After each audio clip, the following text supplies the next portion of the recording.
ہاتھ میں چھڑی پکڑی تھی، 63 سال عمر مبارک تھی۔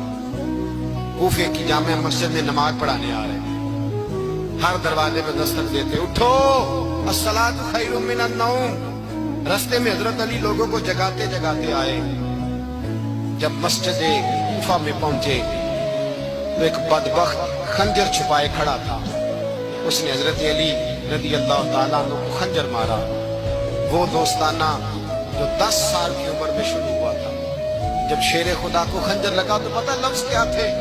فزت برب الکعبہ، لوگوں رب کعبہ کی قسم میں کامیاب ہو گیا، میری زندگی دین کے کام آ گئی، میں کامیاب ہو گیا۔ حضرت علی کی داڑھی ساری لہو سے بھر گئی۔ حضرت شیر خدا فرمایا کرتے تھے، ایک دفعہ میں بڑا بیمار ہوا، میرے سے اٹھ کے کھڑا نہیں ہوا جاتا تھا، حضور تیمارداری کرنے آئے تو میں نے کہا یا رسول اللہ پتہ نہیں بچوں گا کہ نہیں۔ حضور نے فرمایا علی نہیں، تو اس وقت دنیا سے جائے گا جب تیری داڑھی لہو سے رنگین ہو جائے گی۔ شیر خدا کہتے ہیں جب زخم لگا تو میں نے نیچے جھکا کر دیکھا تو داڑھی لہو سے بھری ہوئی ہے، میں نے کہا بس وہی کامیاب ہو گیا۔